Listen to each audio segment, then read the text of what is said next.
everyone, InfiniteCaz here, and welcome to another Splatoon 2 video. Today, I will be continuing my Fixing Weapon Kit series, this time following on from shooters, onto blasters and burst fire weapons. Both these classes have several similarities to shooters, and because burst fire weapons are such a small class, I decided to go through them together, identify the worst kit of each main weapon, and discuss how I would fix it to give it a boost in the meta. When it comes to blasters currently, they are not used that often, and I think a strong set could help them give them another chance. With that out of the way, please like and subscribe as it really helps me out, and let's get right into it. First up, let's go through the few burst fire weapons, starting with the L3 Nozzle Nose.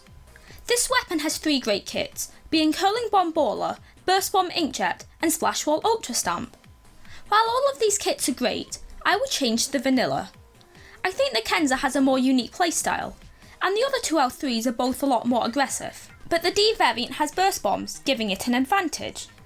To change the kit, I would probably switch up the curling bombs for fizzy bombs, as they are a stronger variant of the curling, with more damage and paint coverage. As a special, I would love to see Bubble Blower, to give some extra support, as well as allowing you to push forward and combine off the 99.9 damage from the main weapon to provide quick pressure. The other Nozzle Nose, the H3, is a bit slower but comes with a higher damage output. It has three kits, and by far the worst one is the vanilla, with point sensors and tenta missiles. Point sensor could be replaced with torpedoes, giving something for the main weapon to potentially combo off, as well as still allowing you to track where damaged opponents are heading. As a special, while I don't think missiles are awful and can be very good in certain situations, I would change it to Booyah Bomb, for more controlled pressure while still keeping a special that can paint. The final burst fire weapon is the Squeezer, which has one great kit and one mediocre one. The foil Squeezer with Splat Bomb and Bubble Blower is great, with a one-hit KO sub and a special that combines off that. The vanilla has Splash Wall, not bad, but Stingray? A great special, provided it's on a backline, as using it completely disrupts the flow of the weapon due to how vulnerable you get, meaning you have to be far out of the action to use it. This costs valuable time that you often don't have, so instead of Ray I would pick Ultra Stamp, to make the weapon a bit more versatile outside the main and sub. Now on to blasters, starting with one of the shortest range weapons in the game, the Lunar Blaster. The vanilla has Baller as a special, which is great, and the Kenza have Fizzy Bombs, a strong sub. However, the Lunar Neo has Ink Mines, which means that it lacks long range pressure.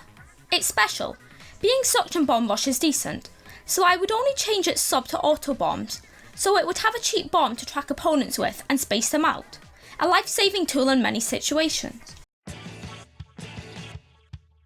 The Vanilla Blaster only has two kits, and one of them is definitively better, being the custom with Auto Bomb Inkjet. The Vanilla's kit is bad, with an underwhelming sub and an easily punishable special, Toxic Mist and Splashdown.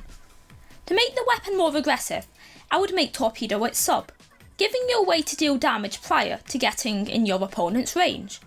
I would pick Burst Bomb Rush for its special, so you can combo off the main weapon and deal chip damage to people out of your normal range, leaving you less vulnerable for the most part, something such a short range weapon needs for sure. The slower, yet longer range cousin of the blaster, the Range Blaster has three decent kits, but like most, there is one that stands out as being the worst. The custom Range Blaster has Curling Bombs and Bubble Blower. While Curling Bombs can help with mobility, you can't use your kit very well to pop your bubbles, and the Range Blaster is simply an awkward choice for such a special. I would choose Booyah Bomb to give the weapon decent pressure, as well as making it more effective compared to Bubble Blower, with this weapon specifically. Next up we have the Rapid Blaster, a longer range blaster that fires faster than the vanilla, but with the drawback that it can't one-shot opponents.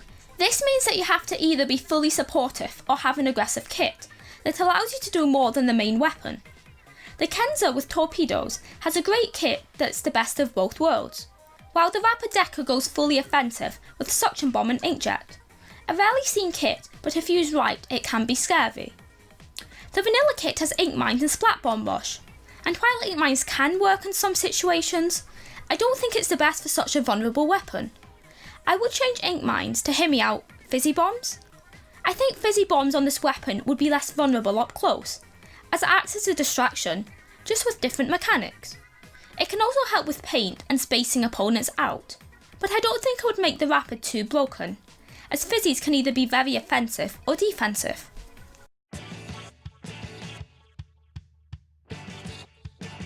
Like the Vanilla Blaster, the Rapid has a longer range variant, this time being the Rapid Blaster Pro. It has two kits, the first one being Toxic Mist Ink Storm, the other Splash Wall Ink Armor. The decal with Ink Armor is easily the better one, with an affordable special and a good defensive sub. The Rapid decal has Toxic Mist, which is quite ink heavy and not that useful on the weapon. Ink Storm works well, so I would just change from Toxic Mist to Sprinkler, giving this weapon added paint and an easier way to escape. Because Sprinkler is a supportive sub, it pairs well with Ink Storm and can be a lifesaver in a tough spot. Last but not least, let's touch on the Clash Blaster, the fastest firing weapon in the game, but it has the weakest direct as a trade-off. The Vanilla Clash has Splat Bomb Stingray, while the Neo has Curling Bombs and Tenta Missiles. The Neo is easily the better one due to its special. Stingray does not work well with such a short-ranged weapon, and it holds its aggressive potential back.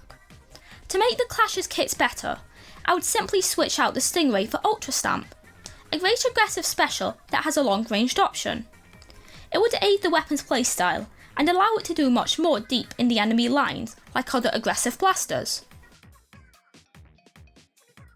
So that's all the blasters and burst fire weapons, and I had a lot of fun talking about their kits and how I would improve them, maybe for the next game in the Splatoon series. I tried to make these kits more unique, while not overly improving it so the weapon would be broken. How would you change the kits? Let me know down in the comments. With that being said, please like and subscribe as it really helps me out, and I will see you all next time. Bye!